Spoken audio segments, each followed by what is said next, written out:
In our community chair, it is said that a suspicious and thievish dog will run when you just kneel to pick a leaf from the floor. You can see the foxes scampering for safety before I even mention their names. Kisumu has official residences for both the governor and the deputy governor and a few other counties.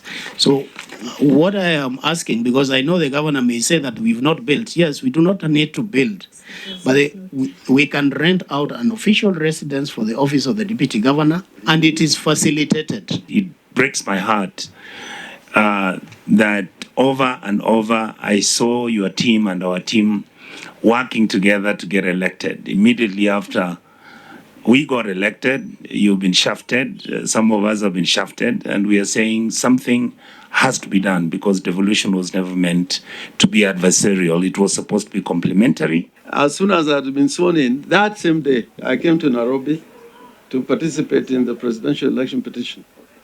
And I left him running the county for 2-3 months. And when I went back, I think he was expecting a reversal of role that I would be the deputy. In fact, he said, Orengo, you have got a very big name. You help Raila Odinga. Now that after his salvation at the Senate, he can no longer land. It's too hot and the smoke is too much for him to breathe in Siaya County. In fact, he says, he doesn't even say the Senate saved him.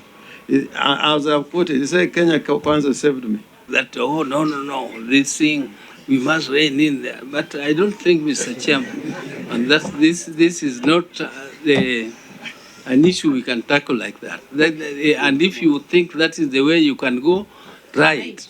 And let's see how you succeed. There are some who have raised issues about whether the deputy governor should have his own budget. Our argument is yes. And if you look at the Constitution, a deputy governor is never elected. It talks about the election of the governor. A letter that he wrote on 6th May that is saying that intervention of the Senate Standing Committee on Devolution and Intergovernmental Relations on refusal by the governor for Siaya County, His Excellency Senior Counsel James Orengo, EGH, to accept me back to Siaya County despite Senate dismissal of my impeachment. So from there now I want you to read on your own. Go ahead. Okay. Thank you, Chair and Committee again. As instructed and guided by the Chair, I'm going to read the letter that I'd written to the Speaker, the Honorable Amason Jeffa King, on the 6th of May. And the Chair already talked about the subject of my letter to the Speaker. I, Honorable CPA Dr. William Oduol, the undersigned, states as follows. I'm the Deputy Governor of Siaya County Government, having been duly elected to the said position under the provisions of Article 180 of the Constitution in the national gubernatorial elections held on 9th August 2022. I was elected to deputize Honorable James Orengo, hereafter referred to as the Governor, who is currently the sitting Governor of Siaya County Government. And B, draw the attention of the Honorable Speaker to the following. Number 2, and that's the background, 2.1, that the Senate of the Republic of Kenya, at a special sitting held on the 26th June 2023, dismissed the Siaya Deputy Governor's impeachment motion brought before it by the County Assembly of Siaya and made the following recommendations. Recommendation number 1 was that the Deputy Governor to go back and execute on his constitutional mandate, and I quote you, Mr. Speaker, sir, pursuant to Article 181 of the Constitution, Section 33, subsection 8 of the County Government Act, and Standing Order 87 of the Senate Standing Orders, the Senate has failed to remove from office by impeachment William Oduol, the Deputy Governor of Siaya County, and that the Deputy Governor continues to hold office. Recommendation number 2 was that the Governor and his Deputy must continue working together to deliver much needed services to the people. Recommendation number 3 was that there is need to develop a legal framework on the role, mandate, staffing, and resourcing of the Office of the Deputy Governor, including a budgetary allocation. and that the EACC was to investigate the procurement of the Deputy Governor's chair of 1.2 million and appropriate action be taken against any person found culpable. And the last recommendation from the Senate session was that the Office of the Auditor General to undertake a special audit of the Siaya County procurement processes to establish whether there was value for money and report the Senate within 90 days of tabling the Senate report on impeachment.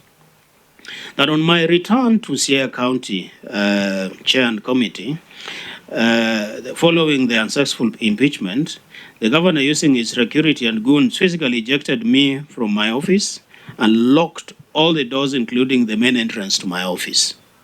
I reported this incident to the CCIO, Siaya, under OB number, which OB number is theirs, number 55-13-07-2023, investigating officer Inspector Korese of telephone number 072813710 on the 13th of July. This case is still ongoing.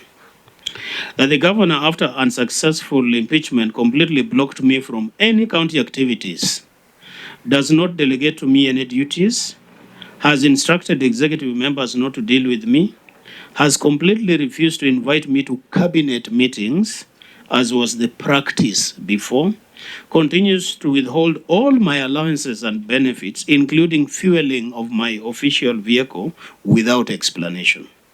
Equally, my office is not facilitated and no petty cash reimbursement effected over the last 1 year, so the office is basically incapacitated. That the governor, through public pronouncements, impunity and bravado, has appointed the MCA for Siaya Town Ward, the Honorable Obiero Tare, as his acting deputy governor, while there is a substantive deputy governor, contrary to the Constitution and all other relevant laws and statutes. That the SRC circular of June 2022 on remuneration and benefits of state officers directed the governors and deputy governors be provided with official residences, whether owned or rented. This has not happened in Siaya County, therefore impeding effective service delivery to the residents. So to the specific issues that I raised with the Speaker and I raised through this committee, exclusion from the Siaya County Executive Committee meetings, that having been duly elected Governor of Siaya County Government, I am entitled to attend all the County Executive Committee meetings by dint of Article 179 of the Constitution. That sometime in April 2023, after my relationship with the governor deteriorated, I was completely excluded from the County Executive Committee meeting. That I have not attended any of the County Executive Committee meetings since April 2023. The County Secretary who convenes said meetings has never invited me to those meetings, as was the practice before. That on one occasion I attempted to attend the County Executive Committee meeting held on 27th April 23, but I was blocked from attending the said meeting by the governor's security officers and goons. That via a letter dated 28th April, I complained to the governor of my exclusion from the County Executive Committee meetings, but to date and even after the impeachment was dismissed, no action has been taken by the governor to ensure my attendance to the said meetings. And Chair and the committee, I will be presenting evidence of all the correspondences that I have been making complaints, letters, duly received by the various offices, whether it's the governor's office, the county secretary's office, copied to the county assembly. That my exclusion from the County Executive Committee meetings of the Siaya County government is a deliberate, unlawful and blatant violation of Article 179 of the Constitution, which provides for the constitution of the County Executive Committee to include the county governor, the deputy governor, and the County Executive Committee members duly appointed by the county governor with the approval of the county assembly. That this position has obtained even after the dismissal of my impeachment, and the governor continues to be in contempt of the Senate decision and recommendations of the 26th of June 2023. The second issue that I raised with the Speaker and subsequently this committee is a withdrawal of utility car and county security officers. That on the 21st March 2023, the county government of Siaya withdrew my utility car and redeployed the county security officers attached to me without any reasons, explanations, or reference to me. That void letter dated 28 April 2023, I complained of the withdrawal of my utility car and the redeployment of the county security officers by the county secretary, but no action was ever taken to reinstate the said car and the county security officers. That the withdrawal of my utility car and redeployment of the county security officers attached to me without replacement and without reasons is unlawful and a violation of my rights under Article 47 of the Constitution. The third one was refusing to provide fuel for my official car. That the county government of Siaya, further without any explanation, stopped providing fuel for my official car since April 2023. I therefore fuel my official car while inspecting projects or attending to official duties of the county government of Siaya. And I will also be presenting receipts of that I have been using to fuel the official car. I will be presenting a formal complaint letter that I had written to the county secretary, copied governor, and the relevant arms of county government of Siaya. That via an internal memo dated 10th May 2023, I brought to the attention of the county secretary about the abrupt stop by the county government of Siaya to fuel my car, but to date the issue has not been addressed. That this deliberate failure by the county government of Siaya to provide fuel for my official motor vehicle is unlawful and contrary to the Salaries and Remuneration Commission recommendations on the remuneration of county government and benefits of state officers in the executive of the county government as per SRC circular. Chair and committee, again, I will be presenting for record to this committee the Kenya Gazette of July 2022, SRC Kenya Gazette that prescribes benefits attributable to the office of the deputy governor and those of that of the governor. Attempt to resolve the dispute. That I have made the following efforts to have the matters raised above addressed by the county secretary and the governor of the Siaya county government, but they have failed to offer any solutions or give satisfactory response. That via a letter dated 28 April 2023, I complained to the governor of my exclusion from the county executive committee meetings, but to date, no action has been taken by the governor to ensure my attendance at the said meetings.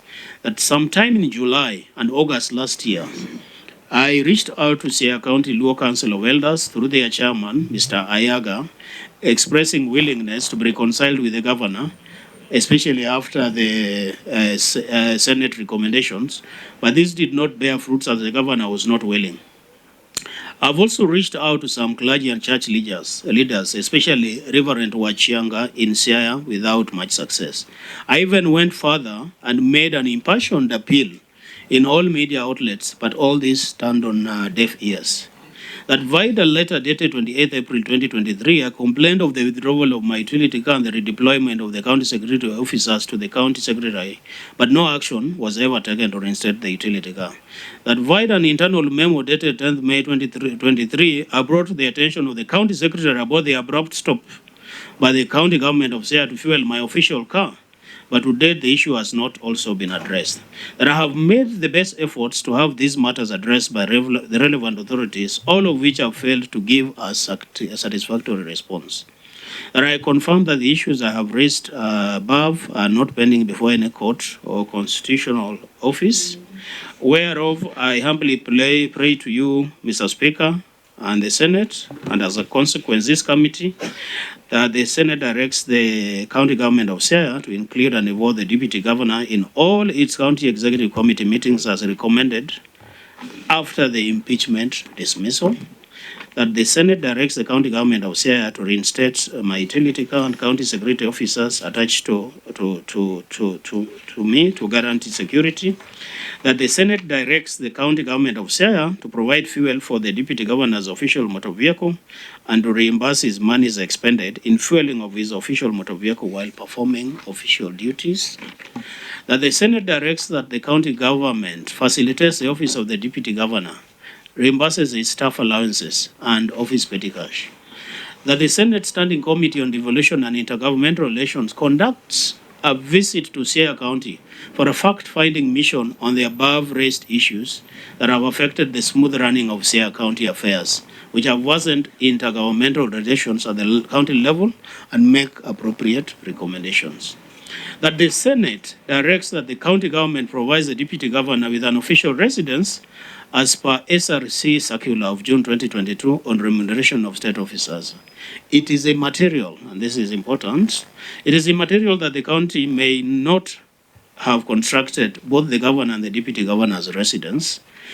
SRC foresaw that and prescribed that the county should rent an official residence for both under those circumstances. The official residence is not a favor or a courtesy extended to the deputy governor, but a tool to enable him to discharge his responsibilities efficiently and effectively.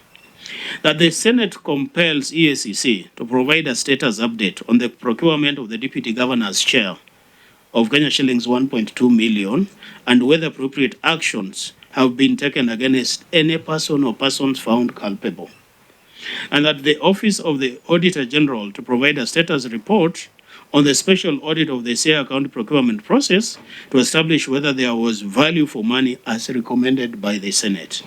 And that the governor of the Siaya County be personally surcharged for snubbing Senate recommendations and for contempt of the proceedings and decisions therefrom. And lastly, my prayer was that the Senate, working with other arms of government, prioritizes and accelerates the anchoring of the duties, roles, and responsibilities of the deputy governors. This clear delineation of roles and duties should also be accompanied with a deliberate budgetary allocation to enable the office function without political interference from the office of the governor or other quarters. Honorable Speaker, in the spirit of reconciliation, promotion of good governance, and ensuring the realization of the objects of the devolution, I write to you to invite the Senate Committee on Devolution and Intergovernmental Relations and the Senate at large to intervene on this matter and ensure that the interests of the county of Siaya, its citizens, and government is protected. Sincerely signed by myself and copied the clerk of the Senate and the chairperson on Senate Committee on Devolution and Intergovernmental Relations. Thank you so much, Deputy Governor. I think I've heard your concerns and you have heard your villages, your humble prayer. I think what I'll do is actually ask the other members of the Senate maybe to give comments before I give my comment. Yeah, Mr. Maybe you can ask for clarification.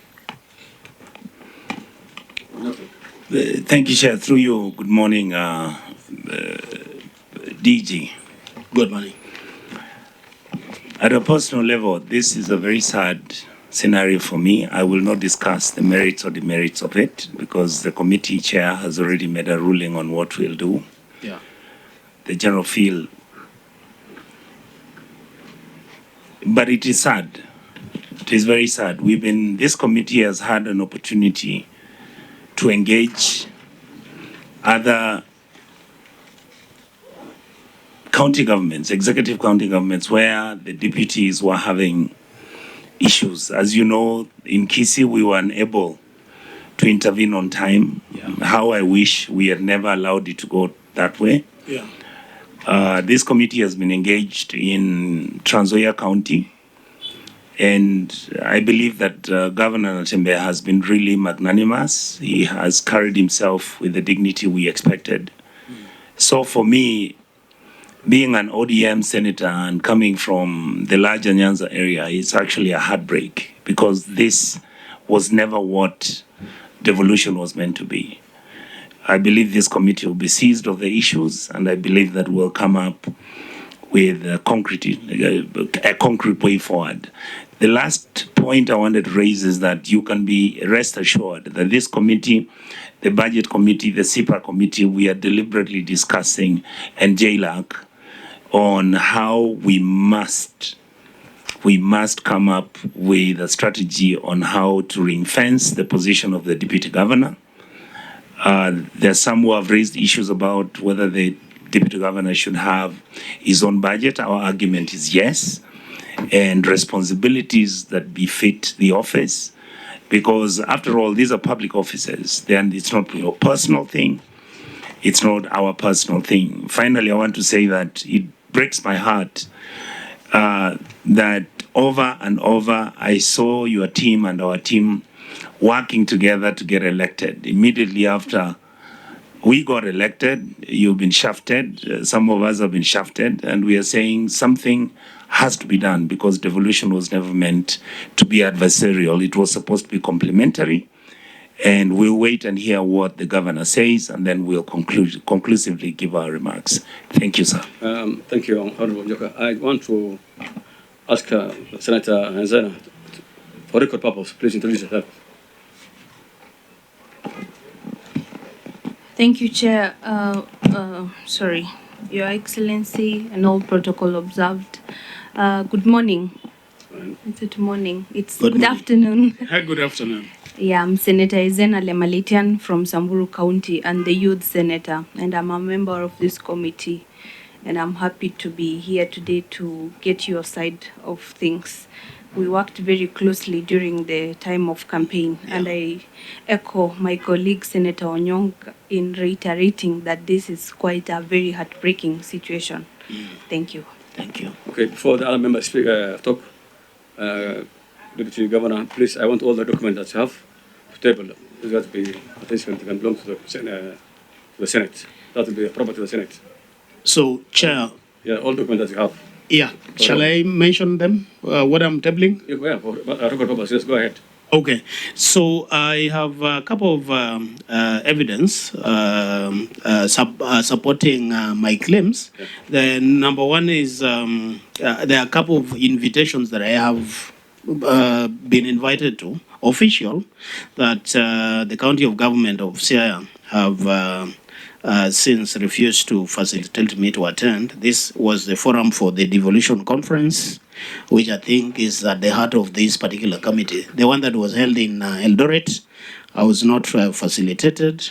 I actually had to go, but still, I used my own money. I also have one on the Sugar Authority that was taking place in Western. Again, I was not facilitated. I have claims for fuel reimbursements because they're going to ask, perhaps, have I ever asked for reimbursement and what happened? I have claims that I made in the month of August last year. For about, this is just one of them and there are many, I just brought one, which is about 357,000 Kenya shillings, because I also repair, I'm the one who repairs the official car, I am the one who services it. So I have claims with requisitions sent to the office of the Department of Governance, and I was turned down. I have a letter that I wrote asking about fuel because they are going to say I never asked and I never complained, that I'm submitting for your perusal. I have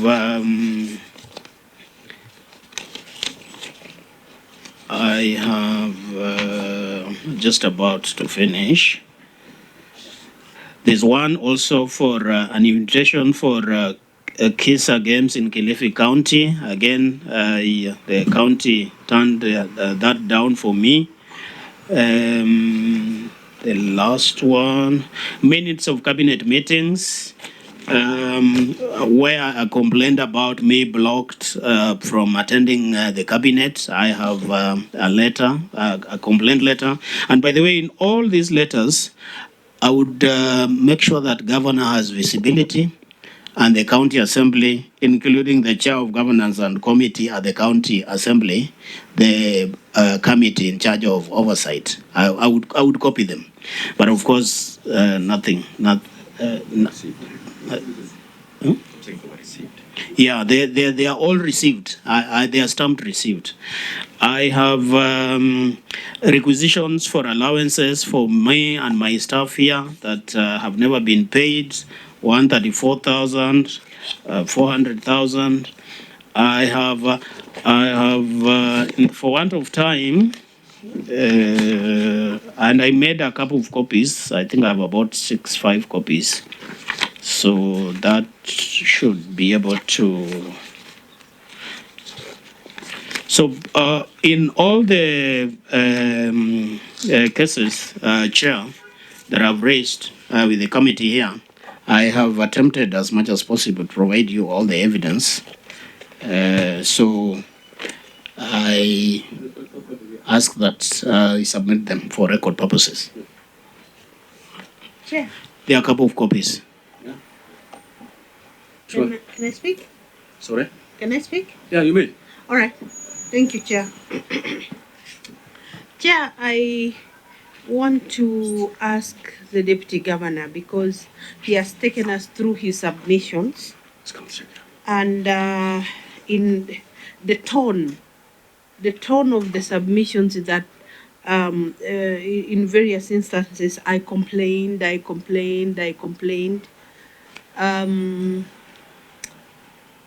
I don't know whether to you does that sound reconciliatory? Does it because and two, you have also said that the Senate to direct and to force the Siaya governor to implement the rulings of the Senate. The Senate may have ruled the way it ruled in the impeachment case. But do you, in all honesty, believe that, two individuals can be forced to work together if they are not willing to work together? And finally, Chair, I just want to ask the Deputy Governor, and maybe all of us here in this hall, will we ever experience a situation in this country that a Kenyan can graciously decide this situation is not working and decides to step aside, all factors notwithstanding?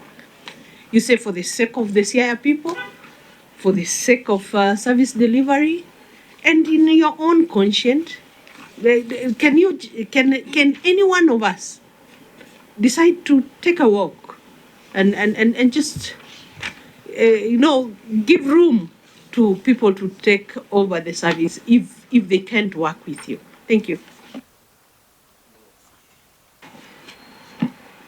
Thank you, Chair. Just maybe two clarifications from the Deputy. Before you proceed, we also have time, in the interest of time.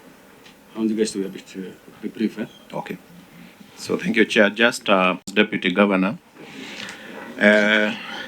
Section 32 of the County Government Act clearly stipulates that the work of the Deputy Governor is to be the principal assistant to the Governor. On the issue of you not getting fuel, you've indicated that you fuel your car while doing some official duties like inspecting projects and attending official duties. I would want to know, these projects you've been inspecting and these official duties, were they assigned to you by the governor or you just decided to attend? And I would also want you to maybe tell this committee that you've clearly been going to your offices, that you've been working, irrespective of the situation as it may. I also appreciate that you tried to reach out to various people to try and resolve this problem. And I note that the Senator of Siaya, the Honorable Wajir Odinga, is a member of this committee, and I've not heard anywhere that you tried to reach to him as an elder of the county to try maybe to see whether he can intervene and maybe the situation can work better. Thank you, Chair.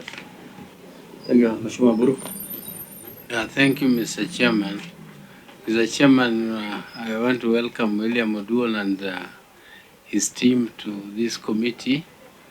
All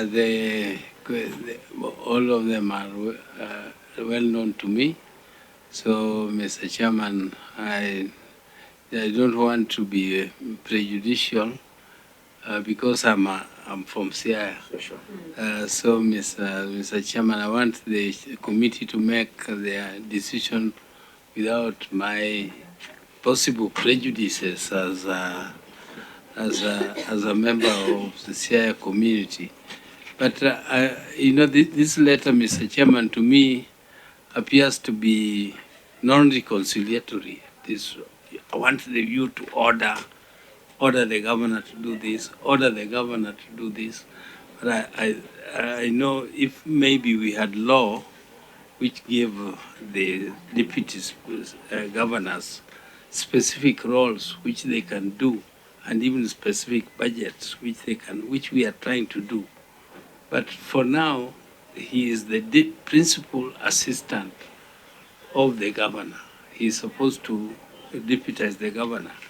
And the best we can do is to bring reconciliation between them, and not to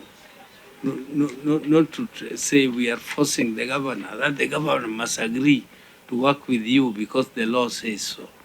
The law might say so, but this is a political process. We elected you as our deputy governor. We campaigned together. You campaigned for me as much as I campaigned for you. And we worked as ODM. Since then, of course, you left ODM and you have said you are coordinating the activities of Kwanza in Siaya. And this one you have said publicly, and that you are leading the opposition. I don't know how Senator, is that official? Oh, well, it is official. He said it publicly. Okay. If it is, he says publicly, so it is not something which is not. It's a secret. So, Mr. Chairman, I don't know how that chemistry will work, but we have to try very hard to bring that mixture together so that they can reconcile. But I think the deputy governor, you need to tone down so that you give us room for reconciliation. If you are saying that, because all the letters that you have given to us here that you attempted, these were before the impeachment process. I have not seen, maybe only one, which was in July, when you attempted to attend the meeting. But most of the letters that you wrote to them were before. All of them were in April and May. And I have not seen any attempt that you have made. But anyway, Mr. Chairman, I don't want to give up. We should try to bring even the most difficult situation, try to find a solution. Personally, Oduol is my friend, and we have been together long, and he has not talked to me. I just hear him in the press, very loud in the press. So I don't know, Mr. Chairman, okay, how we are going to do it. But I expect you, Mr. Chairman, to try some some way of bringing reconciliation, not saying that we are going to find a way of dealing with the governor or dealing with Oduol. His case had already been determined by the Senate. The Senate said he should go back to his office. He has gone back. He has an office there. He has a car. But the complaints here is not being fueled. Another one was withdrawn. So let's see how he can get those ones back. Okay. Thank you, Senator Buru. Senator Kadari Muma.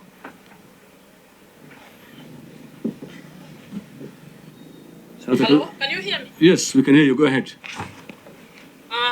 Thank you, Chair. And I'd like to welcome the DG and to actually thank him for trying to make the effort for reconciliation. But as Senator Oburu says, we need to be clear on whether it is reconciliation or whether we just want it is part of the ping pong going on. Chair, it is sad that the issue of governors and DGs is a big problem in many counties, and to assure DG that as an overall we are concerned as the Senate and the Senate Devolution Committee on how best we can improve working relationships between governors and DGs. Now, looking at your submission, there are a few things I want to ask. You've given us the black and white legal perception of, you've submitted the legal part of the story. What you have not submitted, DG, is the political part of the story. Honorable Chair, soon after the impeachment process, there was immediately a follow-up of some political process. And I must admit and declare the interest that I come from Nyanza, so I'm able to see the political process there. I remember, DG, and you will correct me if I am wrong, there were enough public meetings where you said you are now the official opposition to Siaya County, and you are going to be the ones to oversight. I remember that. And I also remember you moving and saying you will be the one to inspect national government processes. And there are clips to this extent.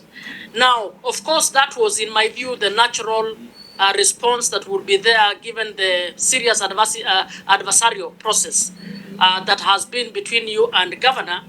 And what I want to ask myself, what I want to ask you to tell us, are you seriously seeking a...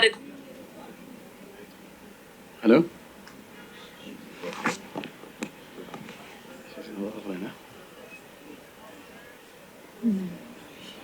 So that every day in the media we are not subjected to political exchanges. Repeat the question again.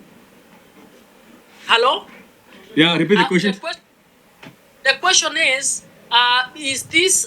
does DG want a reconciliation, or is this part of the political scoring that is happening between DG and governor? And I will ask the governor the same question.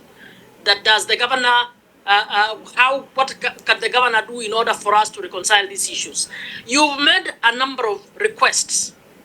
One of them is that we direct reimbursement of monies given to you while you are on official duty.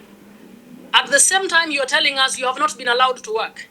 So I would want DG for you to tell us what official duties have you been working on in respect of which you want us to direct reimbursement. Number two, I think I have not managed, and colleague secretariats, please check for us. Are you entitled to both housing allowance and a house? It is something we need to find out, and I think we will also ask the governor to see how best you get, if at all you are receiving house allowance or not, and if at all you are supposed to receive house allowance and at the same time be given a house. And of course, if that is what SRC has provided, we should be able to tell the governor to provide that. You also want petty cash to be reimbursed for staff allowances. Again, I hope you've given us the relevant documentation that relate to the staff being on duty and the necessary documents for that reimbursement. And then, Chair, there is a few things that DG has asked for in GHIJ.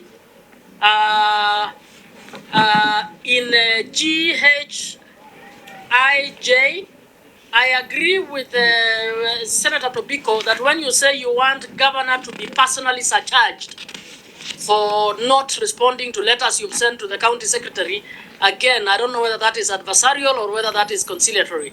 It is something you might want to look at. And then there are things you've asked us to ask ESCC and Auditor General to release procurement issues.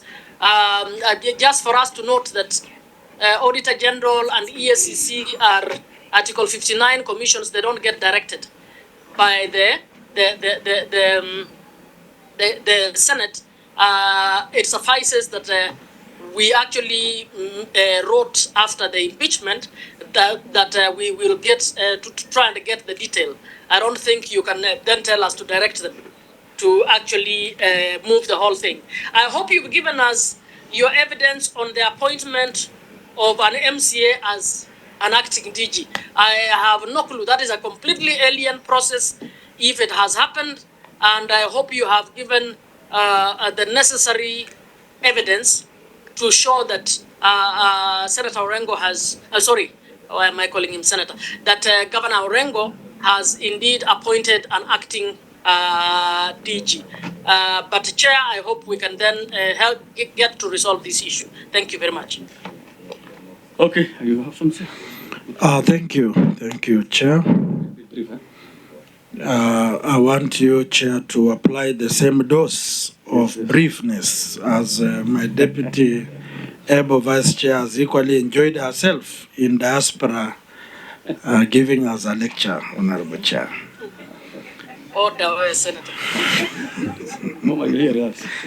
Honorable Chair, what is coming out here clearly is a scenario where deputy governors are supposed to be on their knees, begging for attention, begging for resources, begging for roles, and equally now they are being subjected to come to Senate on their knees to request that they be given their roles as enshrined in the Constitution. From what my good Deputy Governor has elaborated, it is in black and white that what he ought to get, he is not getting it. He has mentioned of attempts by goons and county security enforcement officers to stop him from accessing the offices and his duties. This is a grave attempt by the so purported proponents of devolution at that time when we were young people to stop a deputy governor from doing what he ought to do. People differ politically, it is fine. But when it comes to matters legislation and devolution and the interests of the people of Siaya, those things must be put aside and allow devolution to work. Honorable Chair, I'm afraid that this committee seems to expect our deputy governor to come here singing dirges, mourning here, and begging for forgiveness for sins he has not committed. He has a right to ask that the relevant government departments do their work. In fact, it is this House that must expedite and take cognizance of the issues he's raising, because our role is to safeguard the interest of counties. And if he is raising concerns of corruption, even nepotism, then it is us to pick it up. But we are not supposed to tell him, you are sounding not remorseful. Remorseful for what? Is it a sin for the deputy governor to come here and explain his case? We are seeing people in the US with the president of the US enjoying meals, dining and wining. Members of the opposition with the president of the day. What sin has he done to say that he associates himself with the government of the day? Order, Chair. And I want Chair to instruct the Vice Chairman to refrain from directing members on what to say and how to say it. Order. In fact, people must declare their interest in this committee. Honorable colleague. We will not accept this. Please don't be specific. Chair, you must not allow a member to accuse others. Order, yes, I think it's out of order. Yeah. And request in our community, Chair, it is said that a suspicious and thievish dog will run when you just kneel to pick a leaf from the floor. You can see the foxes scampering for safety before I even mention their names. I want to request this committee. Please. Chair, please take Order, Deputy Vice Chair. Honorable colleague, please. Please be very careful. Let me be gentle now. Be out of politics now. I've had members ask if someone can simply say, I throw in the towel and go home because things can't work. This is politics. People can't just throw in the towel for what they have invested in, resources, time, energy, simply because people don't want to follow the law. The same can be applied with the governor. He can also throw in the towel and allow the deputy governor to take charge. It is in the law. So I want this committee to rule and give direction fairly to both the deputy governor and the governor and ensure the great people of Siaya get a fair share of development, of leadership as enshrined in the constitution and expectations of Kenyans. Thank you. Okay, Chair. please. Let's be a bit specific. Yeah. Don't go into Mine politics. is short. Yes. I never give lectures. Chair, I just needed to give Senator Wakoli a very good example. That one time, Odinga, I think the father of Oburu and the father of Raila. You think or is? I believe he is, yeah. He resigned as honorably as the vice of Kenyatta. Yes. You know, because he said he cannot occupy an office and a salary when he's not able to give Kenyan services, and one day Kenyans will ask why he was receiving a salary and not giving services, and he honorably and set precedents in this country. And I was just asking, not particularly to the deputy governor, that to all of us as Kenyans, is there a time we can take the moral high ground, you know, to just give Kenyans a better environment, for an enabling environment for services? Joe Murumbi also did the All same. of us. Chair. Joe Murumbi also did the same after Japan. Thank you. I would like to answer Madam, my leader, Tobiko and Honorable Buru. Look at what happened to your father and your brother. They can't be president. You see, let's not use arguments which are defeatist. Madam Tobiko, this man has come to defend his rights. I'm with him in ODM.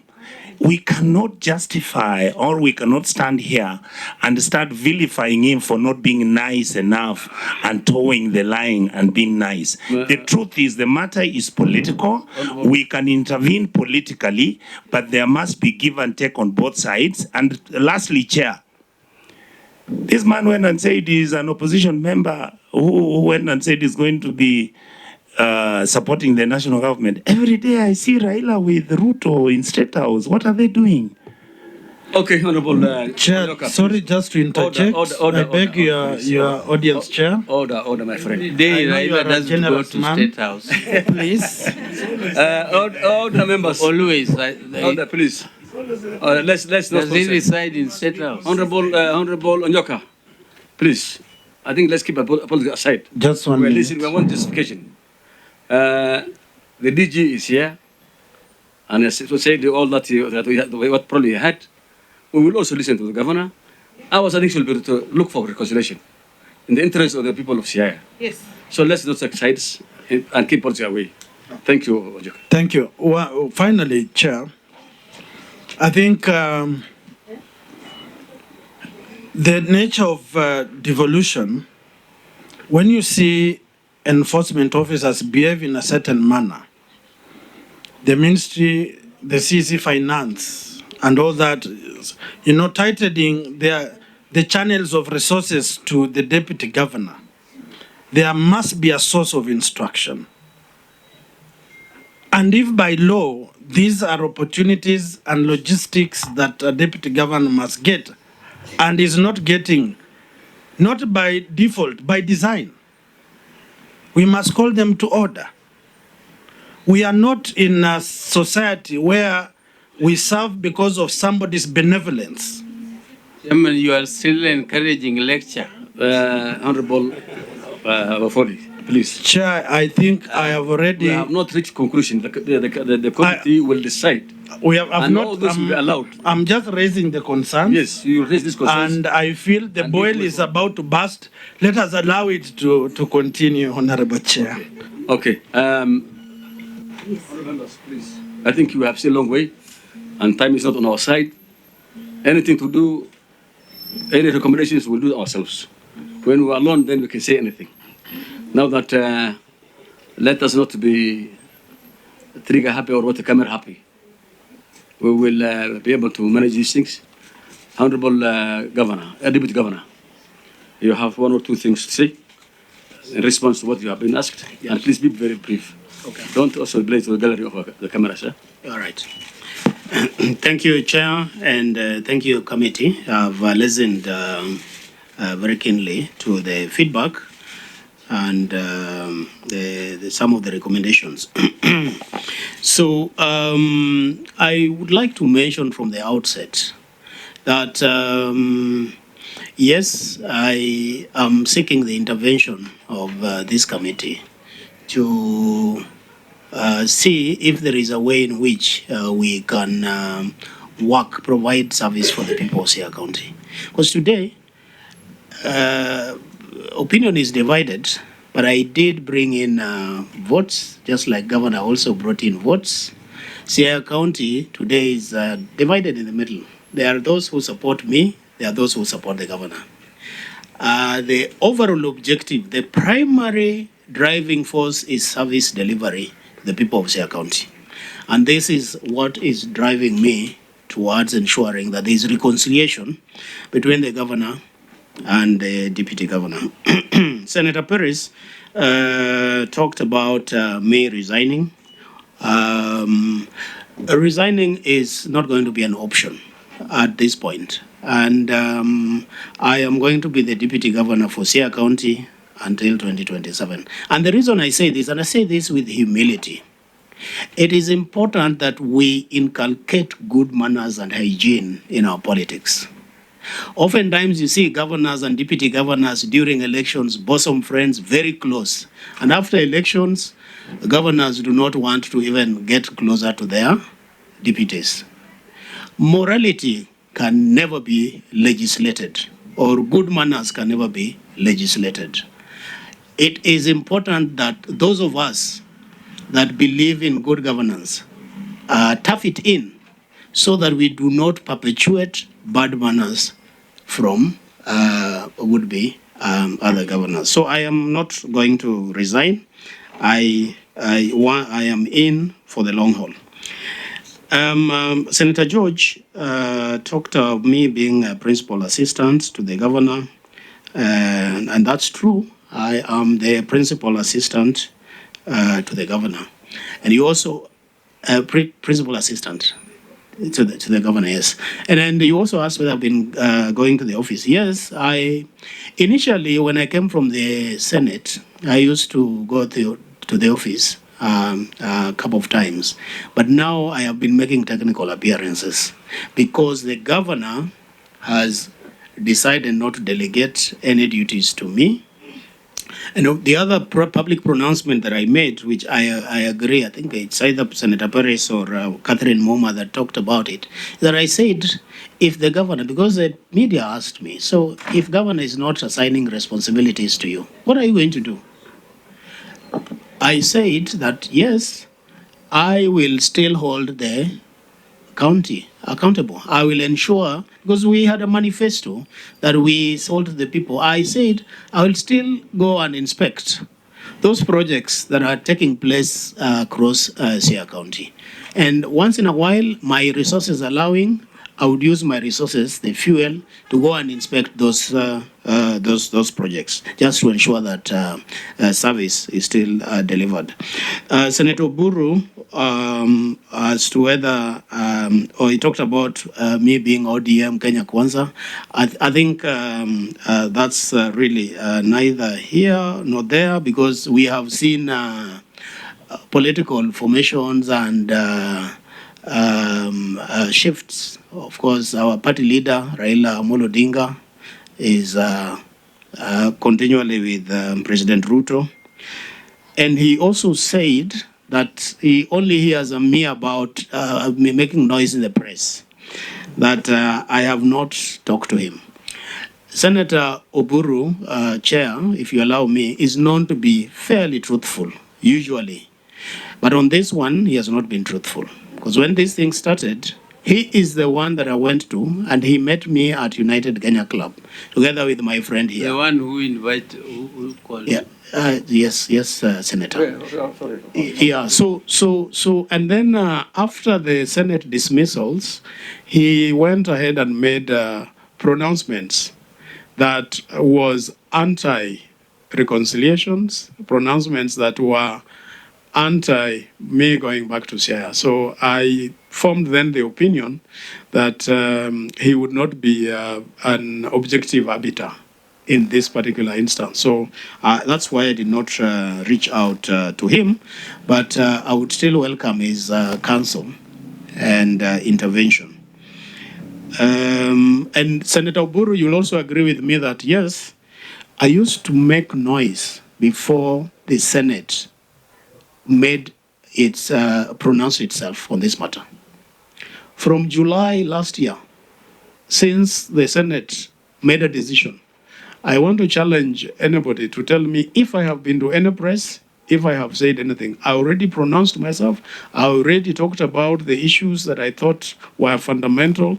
And since that time, Chair, I have been very quiet, observing from the background and trying to give reconciliation an opportunity. Senator Catherine Muma talked about the house allowance and official residence. Now, there's a difference. The office of the governor and the office of the deputy governor are entitled to official residences, separate and distinct from the house allowance. The official residences are supposed to be in counties either built or rented out. Kisumu has official residences for both the governor and the deputy governor and a few other counties. So what I am asking, because I know the governor may say that we've not built. Yes, we do not need to build, but we can rent out an official residence for the office of the deputy governor, and it is facilitated by the county government. Both.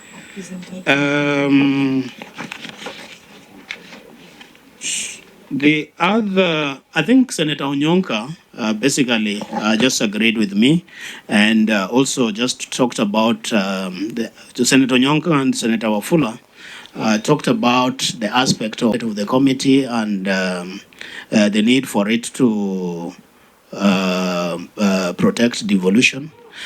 The office in my final submission, Chair, and the committee, the office of the Deputy Governor is a very endangered, thankless office.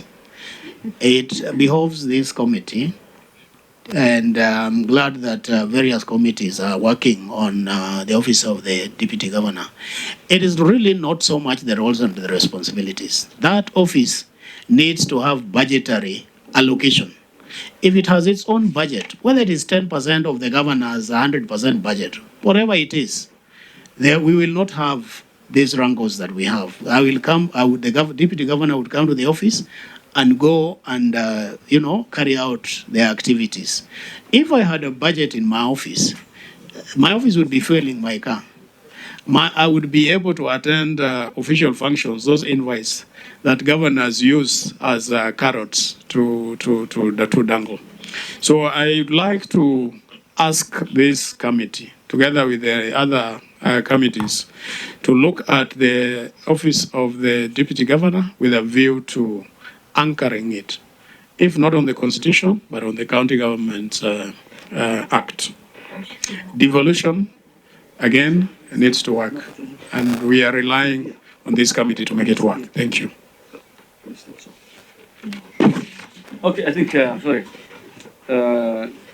Deputy Governor, I think we have heard all that you have said, and I think you have all the right to present your problems. Thank you for presentation, but I have... Chair, sorry, there's something else I forgot, Chair, with your permission. Yeah. Senator Oburu mentioned that the letters that I've submitted are all the Senate position. I also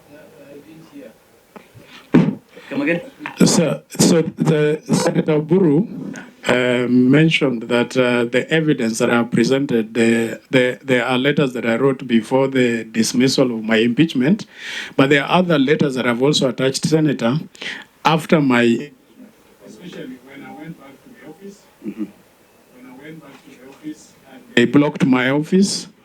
When I attempted to attend the cabinet meeting after my dismissal and was blocked. I even have OBs when I went back to the office and they blocked my office. They actually put padlocks and we had to break in, and there are OBs there, which were subsequent after the Senate had already dismissed my impeachment. Okay. Okay, I think we have heard you. I have one of two questions for you.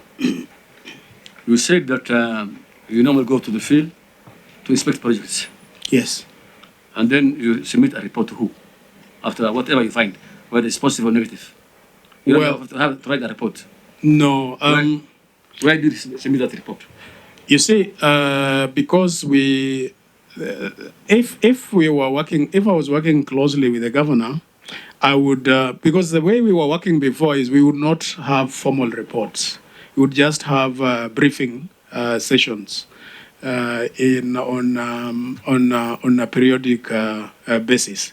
So if governor had granted the opportunity, I would then be briefing him on matters arising, which he has not afforded me the opportunity.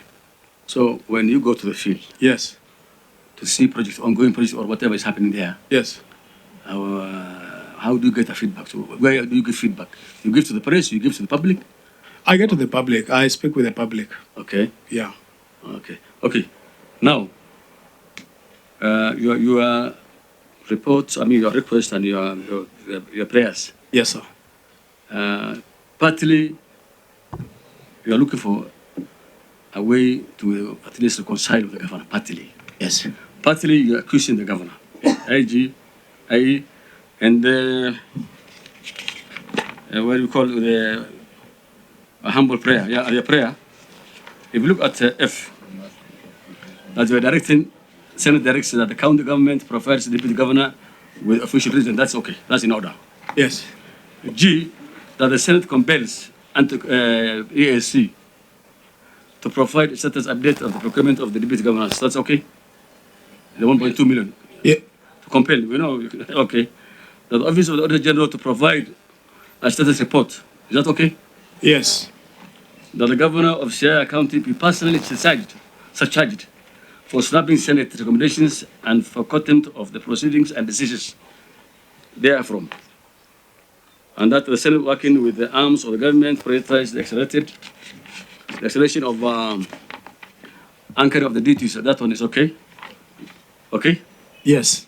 Now, if you want us to compel the anti-corruption and the governor, are you prepared now to reconcile?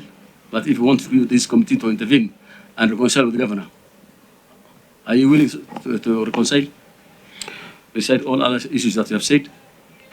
So, Chair, the one on ESCC, you see, for me, my integrity is extremely important to me. There was an accusation about 1.2 million, Chair, yes, that was said that I procured. And this, it is important that... I'm asking you a very simple question. Yes, sir. That having said all this, yes, that's your right to say that, eh? Yes.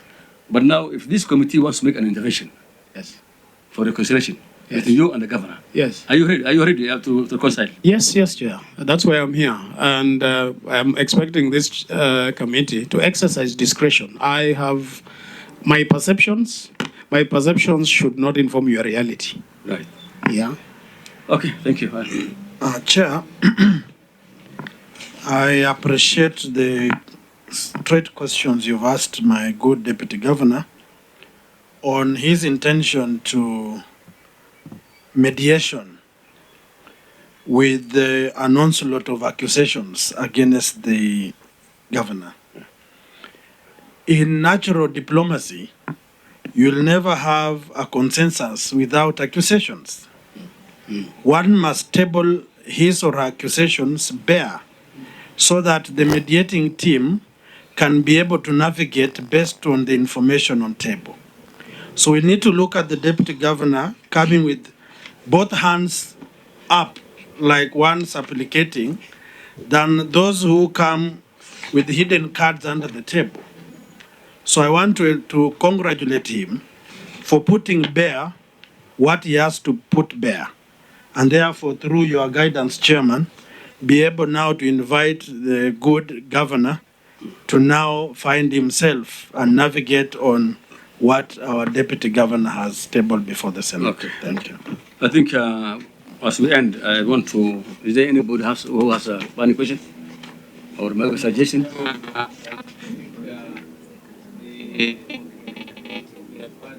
The governor is almost there now. Okay.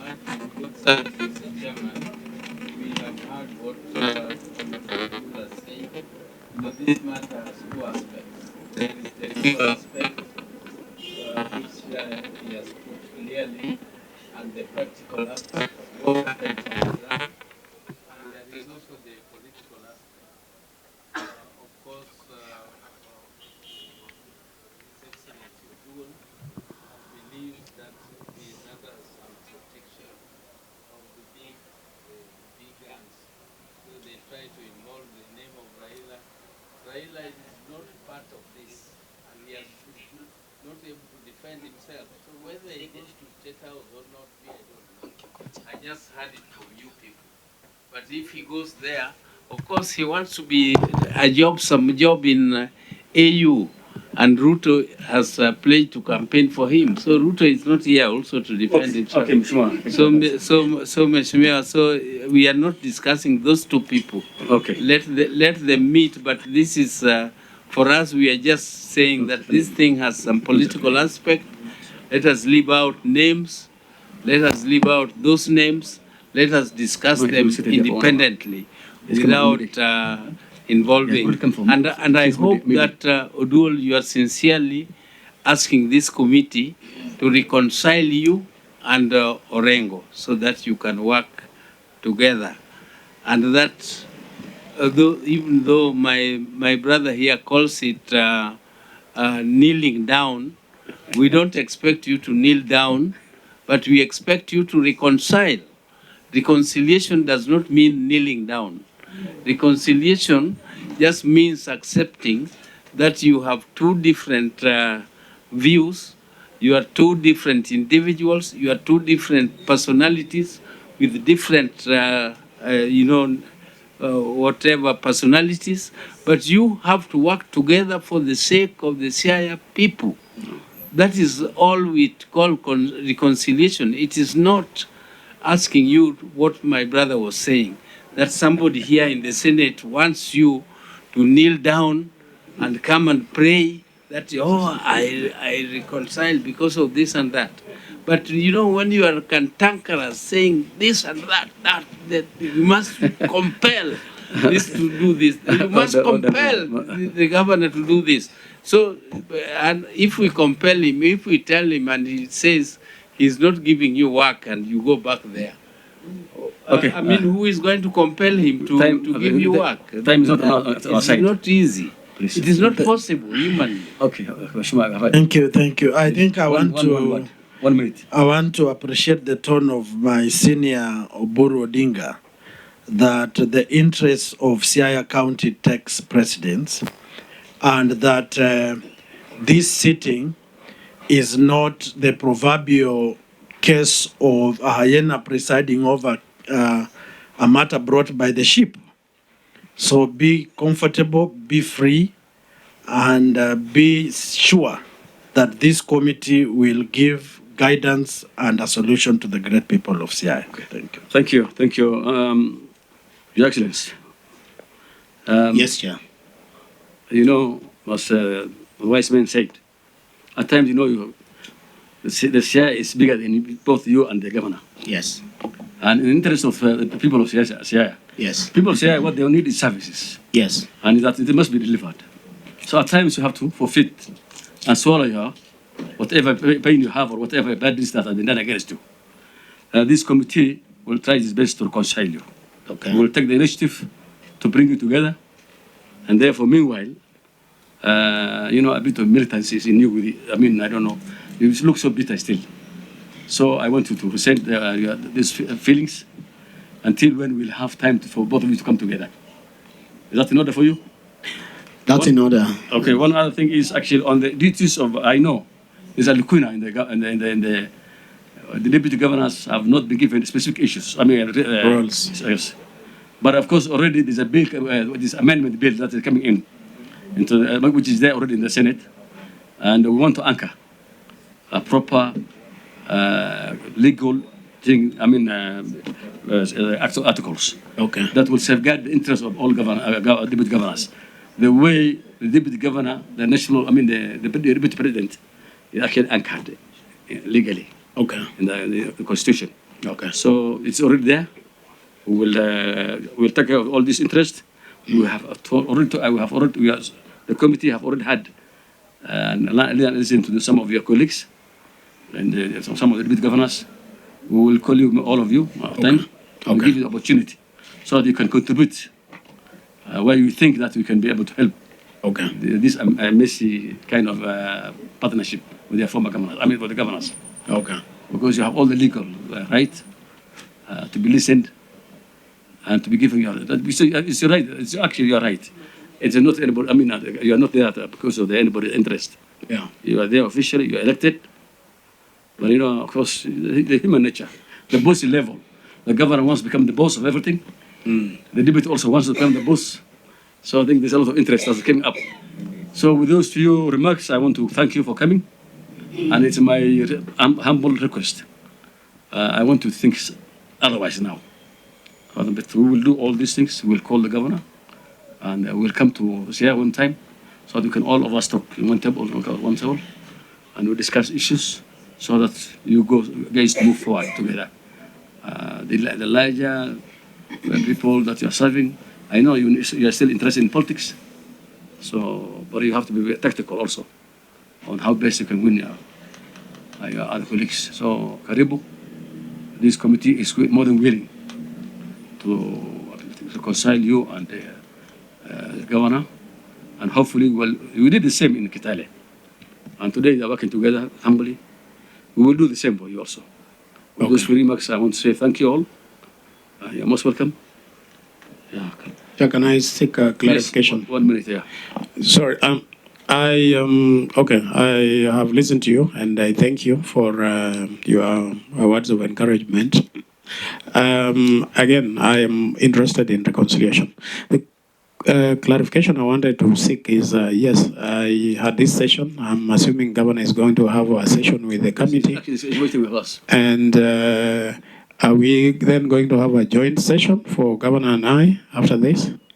No, I think that it will be maybe another day because now the time for our. This is not a petition, has been said by our legal officer, advised by legal officer, and said by His Excellency that his response is in this booklet for who will proceed with the presentation and the response. So we take it that it is an act of goodwill to have this document here today. No, we'll be able to read actually. So, proceed, Your Excellency. Thank you. On page 9, let me be as loud as possible. On page 9, 3 pages up to page 12, no, up to page 14, salary slips relating to the deputy governor.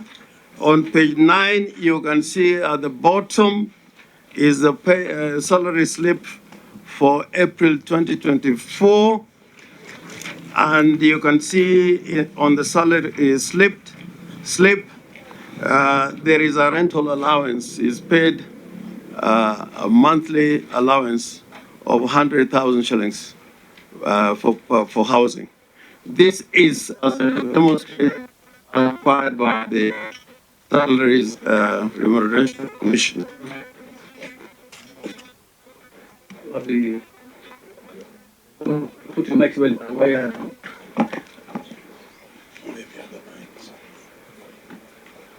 Okay, go ahead. Go ahead. Yeah, so, Switch off your mic, those of us. Okay, go ahead. yes, and if you wanted right from the beginning of when we assumed office, we will be able to provide. On page 15, there's a letter by me to the Deputy Governor. This is a letter dated 9th September 2022. And if you look at page 16, the letter reads, after Romans 6, you are hereby appointed as the chairperson of the subcommittee. This is a subcommittee to look into pending bills and procurement processes within the county. This speaks to the questioner, and which I'll come back to, that he was not given any functions. The next document is on page 17, a letter dated 6th of October, where I appointed one Jackton Odinga as the chief officer. And you can see in that letter, I directed the chief officer in the middle paragraph, in your new position, you report to the county executive committee member for finance and economic planning. Additionally, you'll be required to brief the deputy governor on departmental progress on a weekly basis or more frequently upon request. This speaks to the question as to whether or not he was given functions or the members being mobilized not to hear him or obey his orders.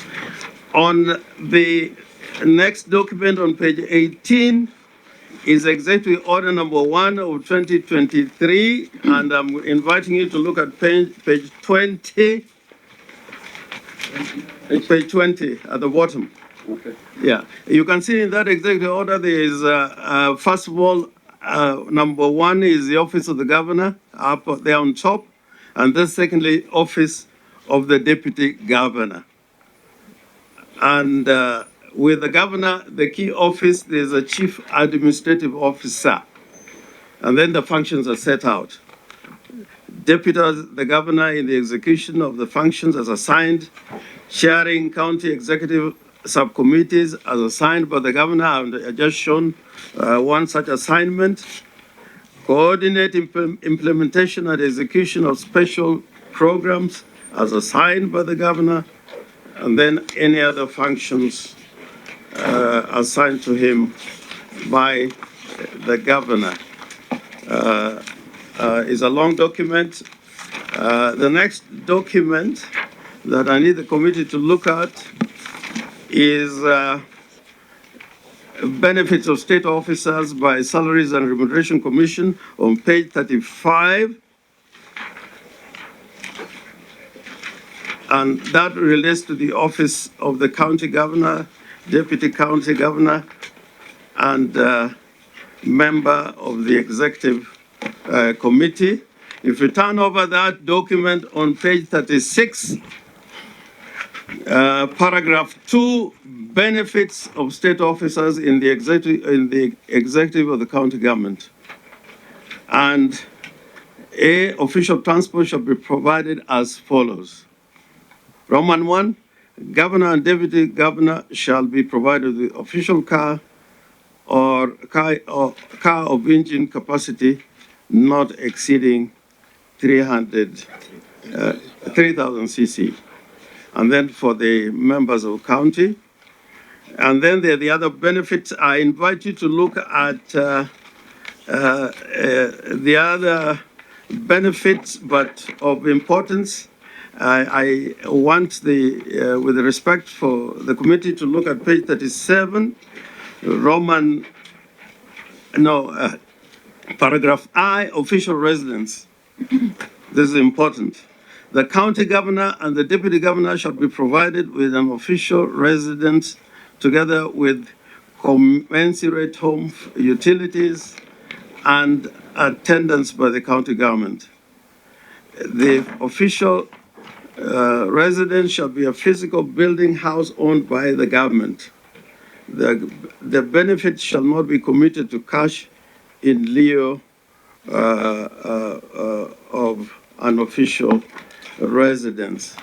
This policy was subsequently changed. I shall demonstrate later that the requirement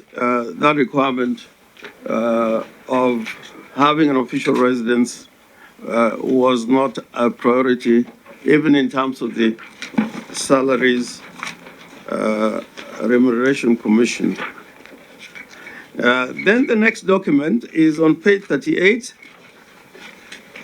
This is to security, matter security. And security is a function of the national government. It's not a function of county governments. And you'll see in that circular by the Inspector General that the provision for governors and deputy governors, they are entitled to bodyguard and 4 officers to provide security at their respective residences. Now, this is has been complied with. We didn't even have to comply with, because as soon as we were sworn in, the county commander came and said, these are the officers assigned to you. And if you don't like any of them, you can look for a replacement. Now, the next document is on page 41, which is a work ticket. In relation to the deputy governor, there are several work tickets. This answers the question of provision of fuel. And I also have a vehicle with a work ticket. You are only allowed to use your official vehicle for authorized activities, and those activities must be covered by a work ticket. And fuel, the provision of fuel is dependent on what is in the work ticket. The driver signs a work ticket, and this is also for accountability. If the consumption of fuel is not commensurate with the journeys you're making, that will be clearly be a matter of concern. You can see in that work ticket there is the particulars of two individuals, which is the name of the drivers. And the official driver for our purposes in the county was one J. Bado.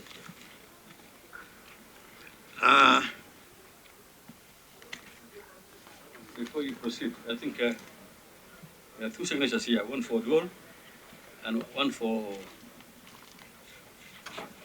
Frederick, somebody, for security. The security guys are allowed to sign work tickets? Because if you look at from 2023,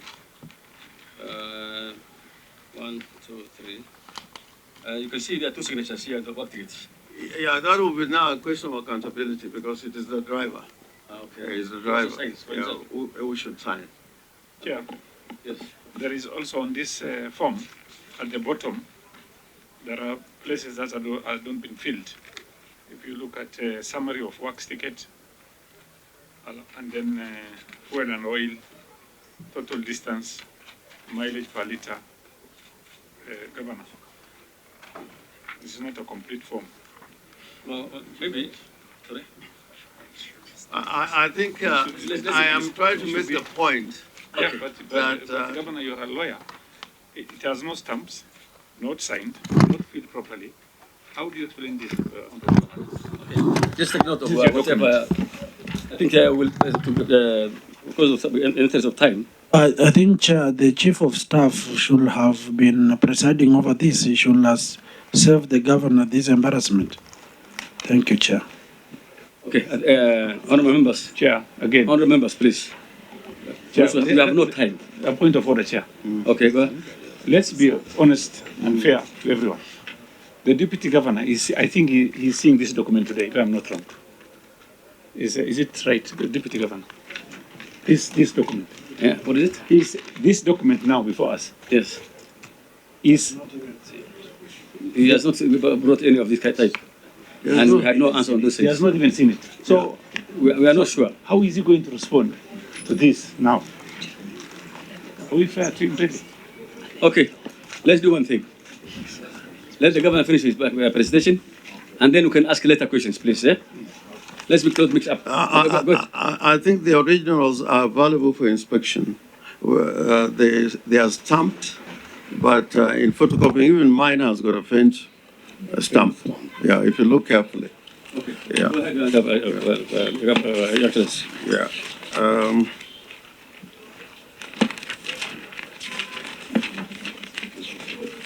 And Chair, if we are questioning what the governor has presented, the same copies had been presented by the deputy governor with the same omissions, if we must talk about the omissions. So what applies to one will apply for the other. I'm saying,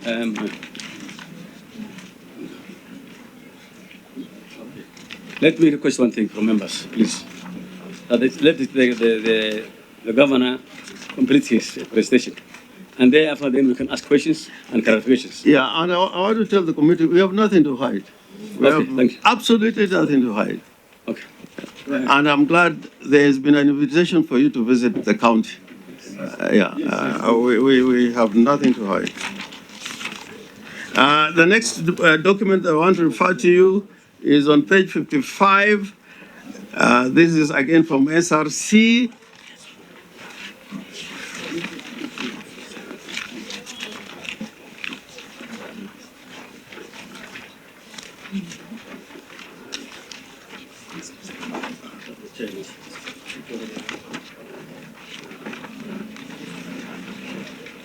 Let's go ahead. Go ahead. I go ahead. Yeah. Now, if you look at page 58, that is a circular from SRC dated 12 July 2021. I'll just read the last paragraph. Consequently, the Commission advises that the 30th of June 2022, the deadline for leasing of houses still applies, and houses and counties should comply.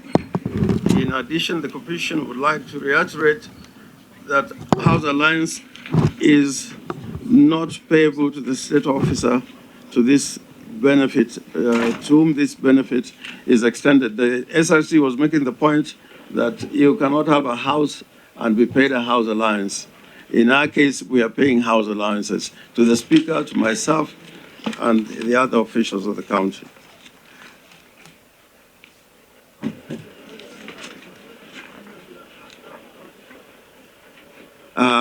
Governor, that's on which? This is on page 58. 58. Yeah.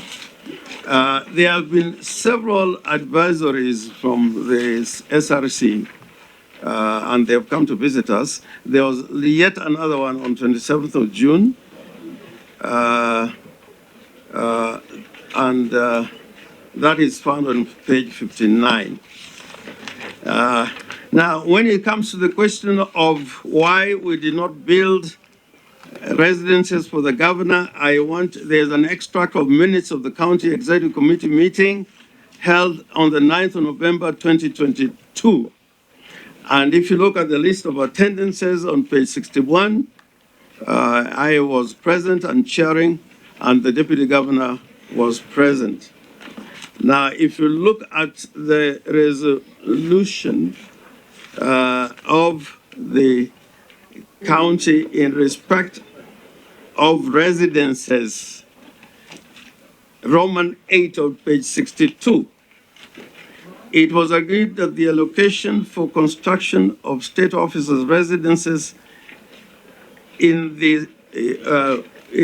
line with Salaries and Remuneration Commission Circular number it is stated there, of 31st of August 2022, an advisory from the Office of the Comptroller of Budget in their letter dated 11th August 2022 be removed from the budget in order to release funds to other more pressing needs. So at a cabinet meeting of the county where the deputy governor was in attendance, a resolution was made which was in line with the advisories of the constitutional bodies that are mentioned, that we could take the option of paying allowances, allowances for rent, and we decided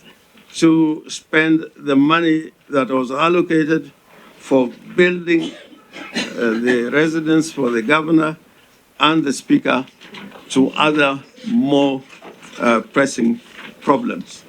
And the deputy governor was present in that meeting. Now, from page 65, we have included invitations to cabinet meetings. The format of those invitations, and I'll come to them a little later. I now go to read my response, which is from page 1.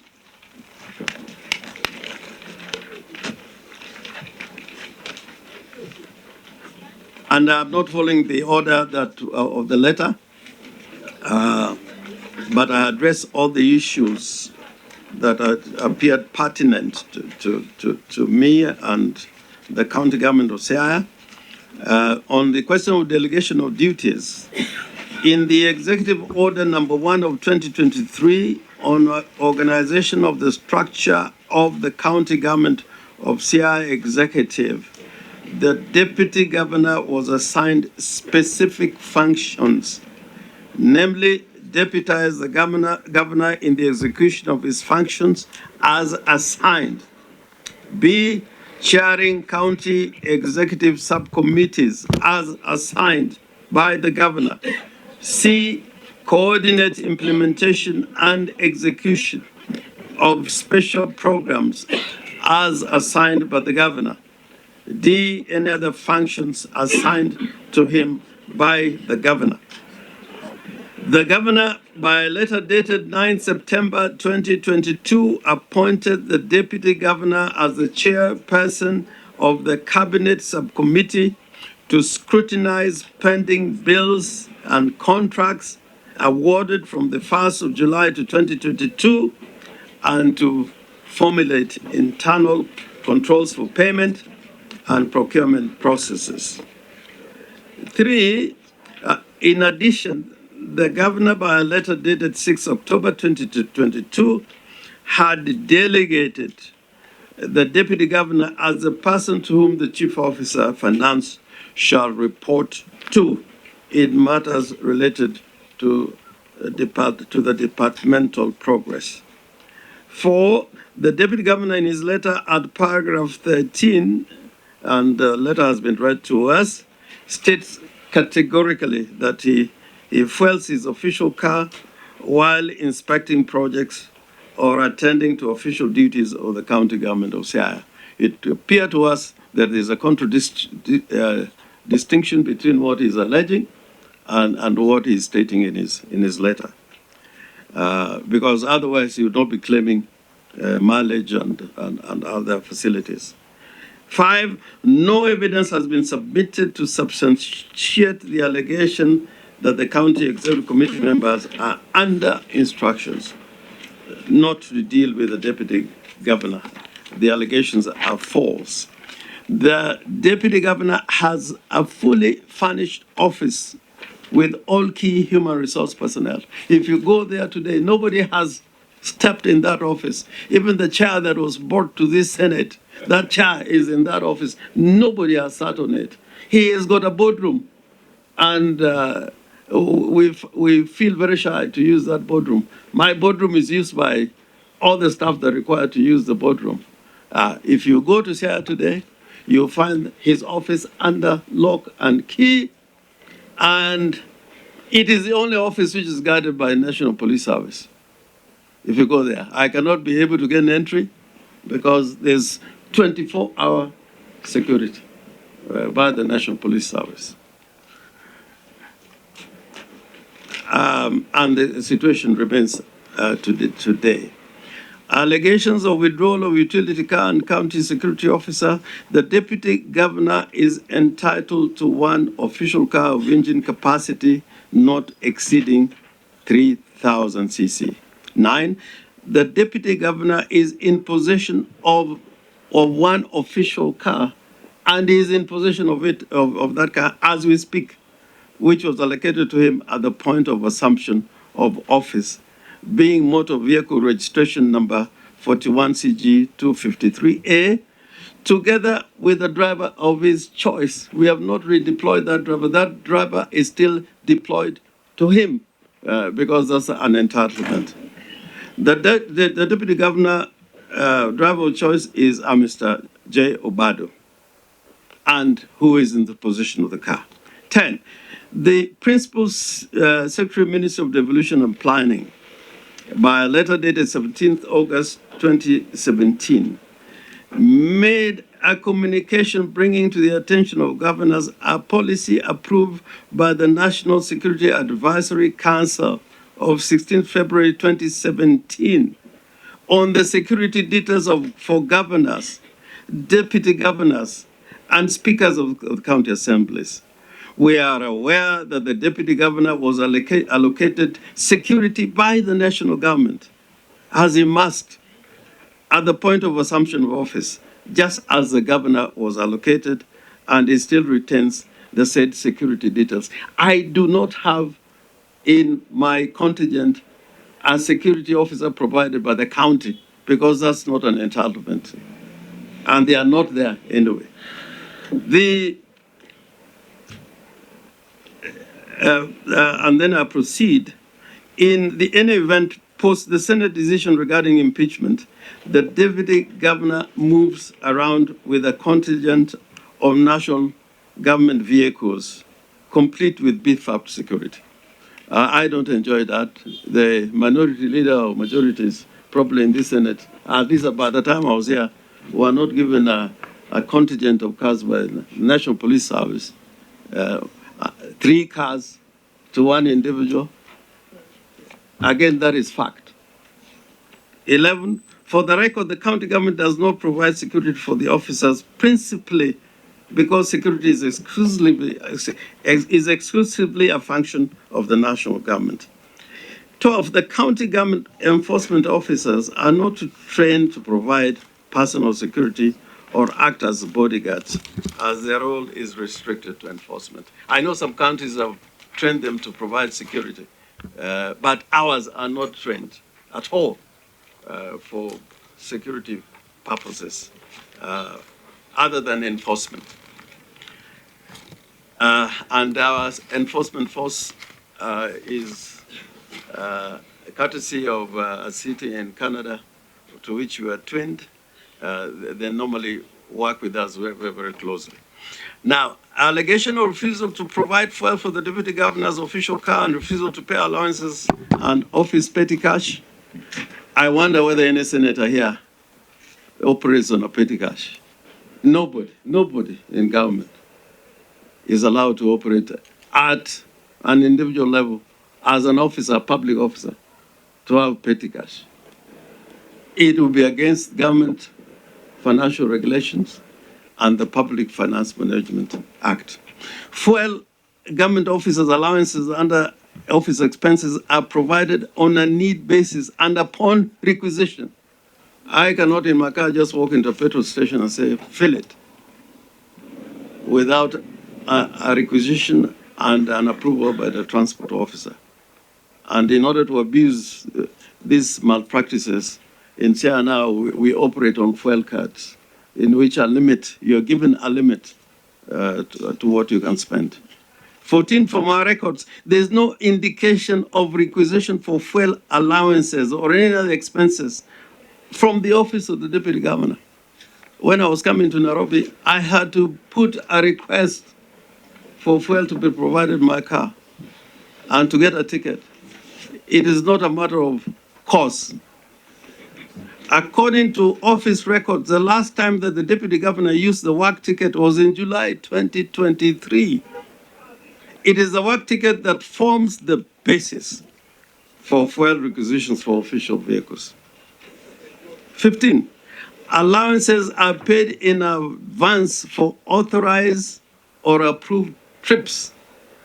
In the event that they are not paid in advance, the relevant officer has to claim by providing evidence of the official trip in the form of attendance sheet, work tickets, traveling documents, such as boarding passes, after which payment is made.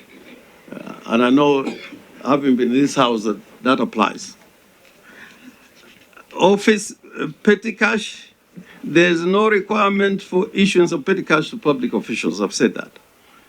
However, regulations 19, 92, 93, 94 of the Public Finance Management County Government's regulations provides for purpose and manner of issuance of imprest, including the circumstances for issuance of an imprest, relevant officers entitled to make an application, nature of application, and the factors to be considered before issuance of an imprest. 18, the office of the deputy governor has not made formal application for imprest as stipulated in the Public Finance Management County Government regulations. And for purposes of funding and operations, the office of the governor and deputy governor fall under the office of, or the county, the Department of Governance. When I want to make a trip, I don't have my own private allocation. They are budgeted under governance. So I report to governance. My minister for governance is here. When I want to make a trip, he's the one who authorizes how many, because there was times when people can take 10, 20 people, and he knows the limits. Number 19, the office responsible for approval of allowances and fuel has confirmed in writing there is no formal request for fuel or allowances from the office. Excuse me, Honorable Your Excellency. We seem to be running out of time. I will request that if you can ably summarize. Yes, I can summarize. We can give direction. Yeah, on the question of official residence addressed on paragraph 2023, and I've said much about it, and all the circulars of the SRC are there with you, and they have changed over time. As to matters within the purview of EEC and Auditor General, that's a matter not within our authority or mandate. They can speak for themselves. Appointment of Biro Tare, there's no office in government as that of an acting deputy governor. The deputy governor can act, but you cannot have an acting deputy governor. When there's a process in the law which we have indicated. Paragraph 28, Article 180 of the Constitution is explicit on the process of nomination of deputy governor.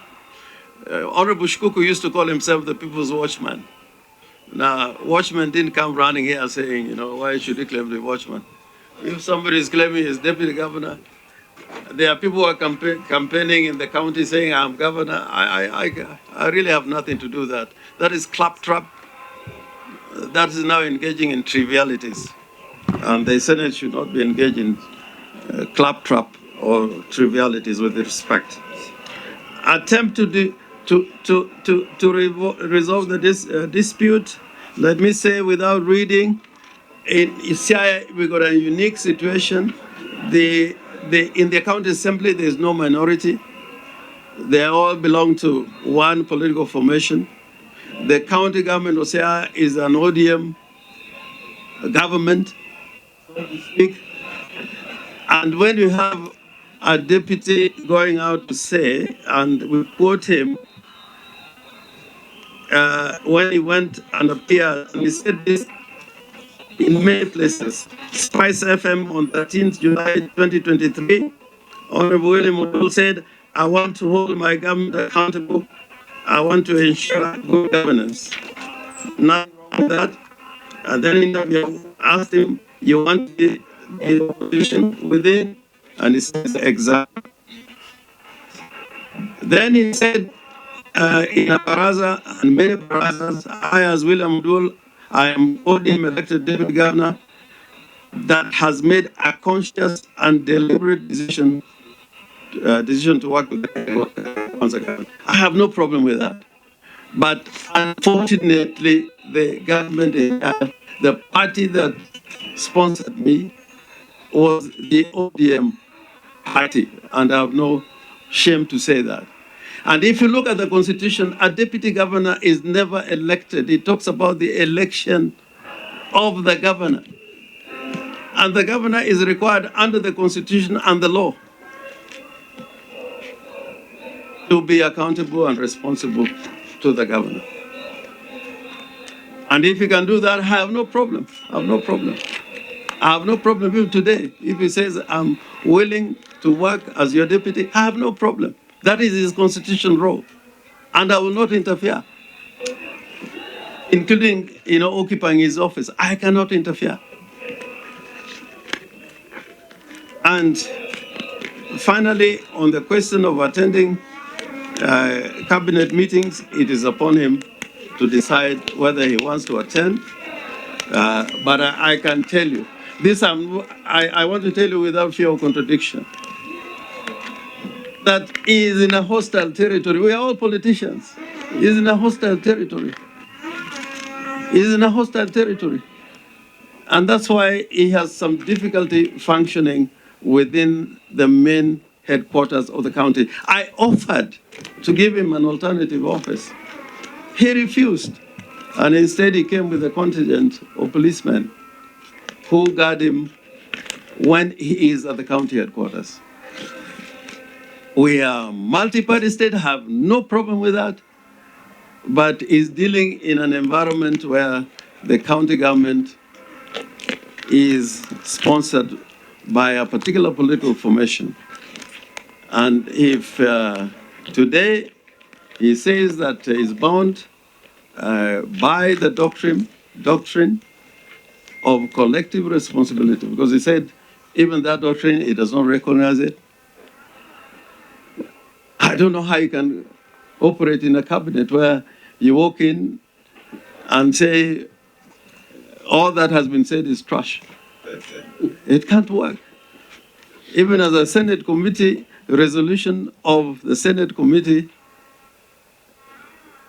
of the majority, even in voting in a bill or a motion, all my members are bound by it. You may have a different opinion, but you're bound by it. So I do not know circumstances in any modern democracy where a governor will be required to be a deputy or to work under a deputy. That is a situation that cannot obtain. And I've been a deputy in my life when holding other offices. So if I had to speak my mind, if this was a petition, we would have found a way of addressing it. It should not be lost to the Senate that the powers of impeachment rest with the Senate. And I quoted a senator who was one of the makers of the American Constitution when he said why that power was given to the Senate. Because the Senate is considered to be a very, very important body in the political dispensation that we have. In France, when there is intricate legislation, they take it to the Senate. They don't take it to the Assemblée Nationale. So when the kind of allegations that have been made here reach the Senate and substantiated, I think that undermines the authority of the Senate. Next time somebody will be having a problem, a domestic problem, and use the cover of county government to come and bring it before the Senate. I think this is a matter, if you were to look at the evidence which has been placed to you, you would dismiss it summarily. And the context to this was when the deputy governor started raising these issues, before the county assembly took the drastic steps of impeaching the deputy governor, they called him and asked him, what is this that you're talking about? Can you let us know the substance of these allegations? The county assembly called him, he gave evidence, he appeared, and they found all the allegations unsubstantiated. I was not a party in the impeachment trial. I didn't appear here. I was not required to appear. So I think it would be outrageous using a letter and not a petition to require me to carry directions which are not grounded on the law. But I've been in this house.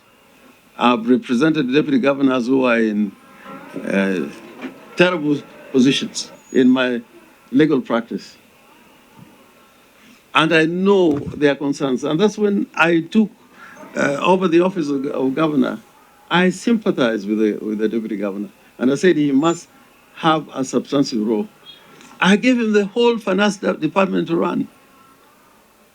It is here in writing. The county officer, chief officer was, and together with the SCEC, were accountable to the governor, to the deputy governor, without any restrictions. You actually come up here.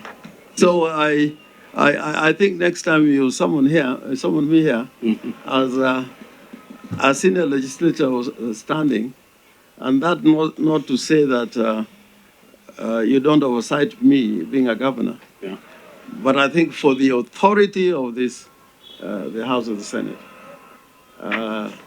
issues of this nature should be looked at in a bipartisan way, and we invite you to Siaya, Senator Wajir, Masabit rather, we invite you to Siaya and come look at service delivery, come and look at where the governor, here, if you look at his office, you don't have an office here. Chairman, your office, you compare the office of my deputy governor, it does not compare. Even my own office does not compare to his office. Okay. Okay, thank you, Your Excellency. I think you have heard, and your concerns will be taken to the Speaker, because the Speaker will make attention to whatever comes to his office. So in future, we'll advise him accordingly. Members, I think we have only a few minutes, about less than 20 minutes. So I will request whatever question you're going to ask, please be brief. So let me start from. Thank you very much, Honorable Chairman. Let me also thank our governor for coming here today. And I want to make a suggestion, Chair. You remember we had similar issue in Trans Nzoia, and it is identical. He pronounced himself very clearly that he was on a different, totally different path. Now, how you can reconcile me with him, and he has publicly stated what path he's following, is going to be extremely difficult. But I want you to come to Siaya, see for yourself, talk to the people, and look at the work we are doing. One of the things that I was being accused of, that if I became a governor, I would find it very difficult to live in the village. I'm living in the village, and I come to town only when I'm required to come to town because of commitment in serving the people of Siaya. So you can make that attempt within the framework of the law. Yeah, Mr. Chairman, thank you very much. Welcome, my governor and your team. And I'm very, very happy that at least the issues which are there on the ground have been made bare, both by Oduol when he appeared here. I think all of us heard what he said. And the governor has also told you exactly what is happening there. And I would like to now appeal to the committee. Let us all go there on the ground and find what is happening there. Because as you know, we are living in a political atmosphere. The issues which have been tabulated there, the legal issues, this is not given to me, that those ones are not the real issues. The real issues are the political issues which are there on the ground, and when you go there, you will just feel it. Because, Mr. Chairman, if you go to Bomet, which is a purely Uda area, yes, and then you start talking about ODM, I think you will find it very difficult that you are working in those circumstances. So it will not. We shall theorize here in our midst here that, oh no, let us see, oh, let us rein in everybody, let us rein in everybody. But you cannot rein in when the political atmosphere does not allow you to do that. So I think, Mr. Chairman, this is an issue which we must consider soberly, and we must know that we are not living in a vacuum. We are living in a political space, and this space, we must, even if you want to bring reconciliation, you cannot bring that reconciliation without recognizing that fact, that is the fact on the ground, and you start from there. That once you start from there, then you can tackle. But if you go there with militants that you want to, like I saw some of our members here starting to be very militant, that, oh, no, this thing, we must rein in there. But I don't think, Mr. Chairman, and this is not an issue we can tackle like that. And if you think that is the way you can go, try it, and let's see how you succeed. Senator, sorry. Muma, you have not even said anything today. Surprisingly, talk. Please say one or two things. I don't say too many. You for your response, and I think the committee will have to look at what you have submitted, and I believe we will make the decision to come to Siaya. And what I want to ask you is, for the committee, I think we score better as a committee if we get as many of governors and DGs working together. So we will be serious in our reconciliation or mediation efforts. And I want to ask you to be magnanimous enough to be open-minded to the possibility that it may be possible for you to work with your DG. We will actually be asking the DG the same thing, that he should be open-minded enough. And open-minded means that both parties, the DG will be willing to know where he went wrong, admit, and be a step back. And even you, in your case, if we find that there's something that where you cross the line, that you would be willing to do that, because the focus should be, how do we get these two offices to deliver better? And you, having been a senator, should be one of the governors that assist us to deal with this problem that is not just in one county, but in many counties. Thank you. Thank you, Vice Chair. Senator. Thank you, Chair. Bwana Governor, when the history of this country is finally written on the chapter of Constitution, even if you don't get a chapter or a paragraph, at least you'll get a mention. I would want you briefly, because we are constrained of time, to tell this committee what would be the ideal position of the governor. What would you advise this committee to do? Because we are having all these problems across the country, and you have been a senator, a senior lawyer, I think you can say a word to advise this committee, not necessarily as the governor of Siaya, but as a senior citizen of this country. And in your concluding remarks, I would just want, because of the respect you have in this country, I would want you to either confirm or deny that you have goons, because I read somewhere that you had goons somewhere. Point of order. Chair, I wanted us to have that discussion when we go there. I think that would be better because of time. Maybe let me just give a brief advice.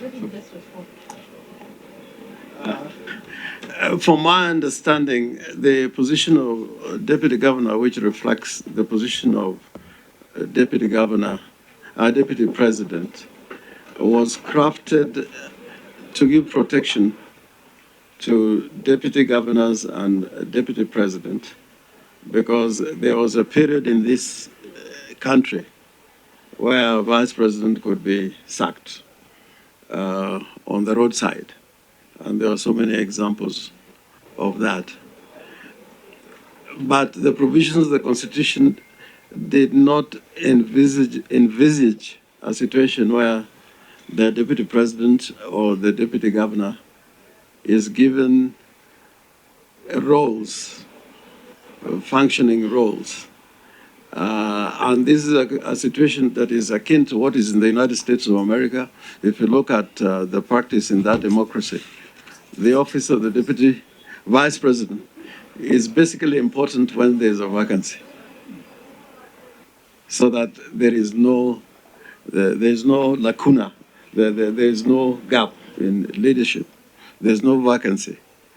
But for all intents and purposes, the Vice President of the United States of America, in the order of authority, he ranks like number 4 or 5. Is not an office with the authority. So it is upon you to decide who should assign those functions. Should it be the governor, or should it be written in law, the functions of the deputy governor? My position that if it was written in law, then you would not have a functioning government. You would require a separate election.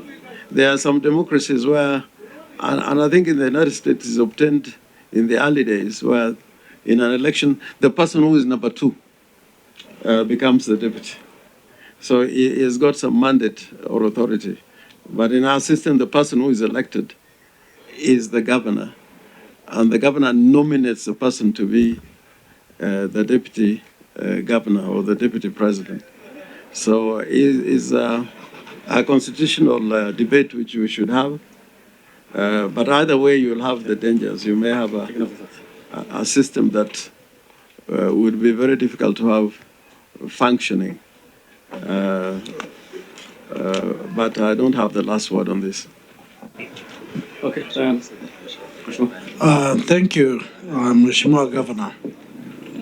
From your submissions and the letters of appointment that you've taken us through appointing your deputy to oversee finances and procurement, is it the genesis of your separation as co-partners in the leadership? Because it seems he discovered where the honey is and basically is not leaking it. I think your guess is as good as mine.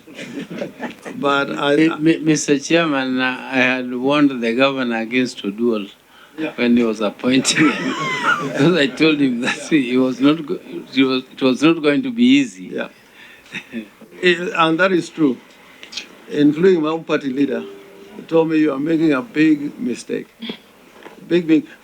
In fact, the issues that we're experiencing now, I go through sleepless nights because Dr. Bru here told me, you are making a big mistake. My own party leader told me, you are making a big mistake. It didn't take 2 months. And the problem was that as soon as I had been sworn in, that same day, I came to Nairobi to participate in the presidential election petition. And I left him running the county for 2-3 months. And when I went back, I think he was expecting a reversal of role that I would be the deputy. In fact, he said, Orengo, you have got a very big name.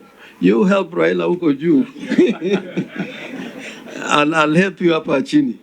The story of the camel was repeated in Siaya. I found myself out of the tent and my deputy right inside the tent. Thank you. And without the county assembly, I would have been a lot of problems today.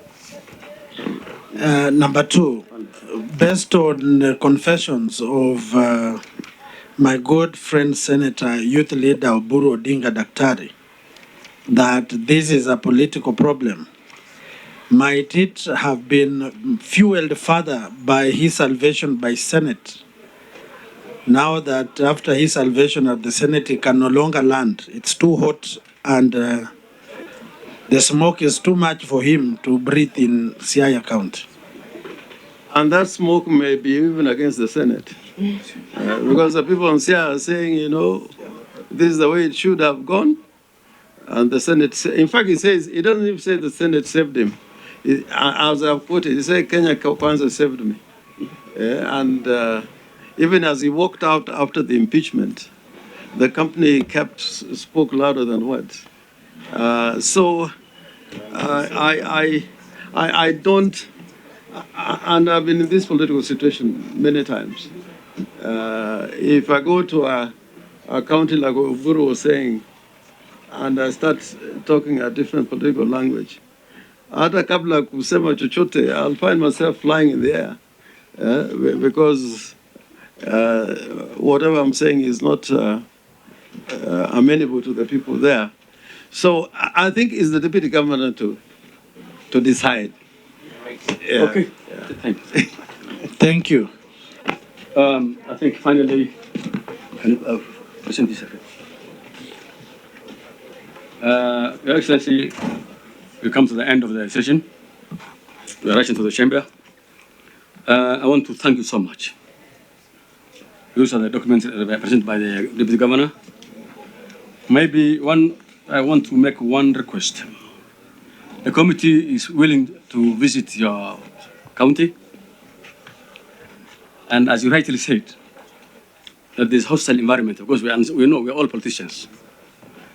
But however, I was thinking that each of you to resent the hardness. Not for everyone. It's only for Kenya Kwanza senators. Order, my friend. It's even you there. Okay. We know the regions. So, for the interest of the people of Siaya, so the development can take place and work. I know you are still working.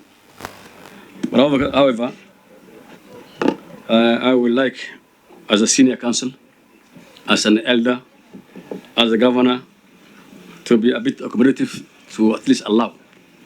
If we say that, it is not possible to reconcile, I think that's going to be very hard. Will always be accusation and counter-accusation. And therefore, but we will discuss the same when we come to visit you. We will communicate to you. But I will still request and wish that we see the two of you working together. And I want to thank you so much for being honest. We know what is going on in the country. The political hot times. I'm sure from next year, things will completely change. Not only you. As we talk now, we have about 20 counties that experience the same problem. And it is actually the wish of this committee, which has been given the responsibility to oversight the counties and the intergovernmental relation issues, to at least calm the situation and calm the issues taking place between the governors and the deputy governors. And therefore, we will still plead that we will ask as a senior council, a lawman, the country has something you have, as somebody said, that you have a lot to known about you, and a lot of you have always been doing some interventions in various political arenas. But of course, it's not hard to solve issues in your county with all your experiences and all your wise man. Therefore, we will come and discuss issues further. But for now, we'll thank you for giving us your time. I know you have been very busy. And we will request, if there is no any other, anybody who has any burning issue, or if the governor can say maybe his last word. The thing that I want to say, yes. Even for me, if today I said in Siaya that I'm not working with ODM, that's the end game for me. Yeah. So it's not really for me to do something.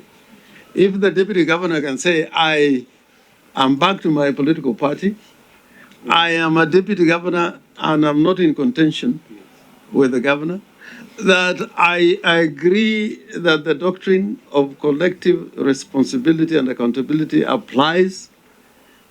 If you can give those assurances, what would be the problem? Okay. I understand. But I think if you want to solve the problem, but he's still out there saying he belongs to a different political party, the people of Siaya will not allow me to go into that negotiation. They will not allow it. Okay. Both of us will be gotten rid of if I try that. And I don't want to be gotten rid of. I think, Chairman, from the tone of His Excellency the Governor, he has shown and stretched an olive hand to his friend, Deputy Governor. I think the committee, with your wisdom, Chairman, we should move with speed and utilize this grace period that we have and bring our good friends together and ensure development proceeds and there is normalcy in the great county of Siaya under the leadership of the youth leader, Dr. Wajir Odinga. Thank you.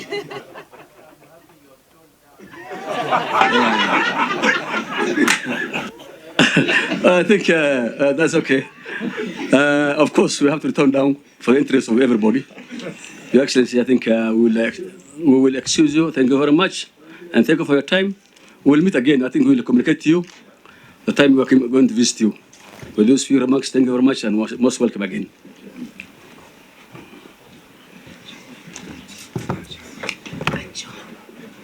The meeting is adjourned for members. Please, our next meeting will be. We are not, because now next week we are going to be upstairs. Or not? Okay, fine. I think we will still meet for everyone here. All right.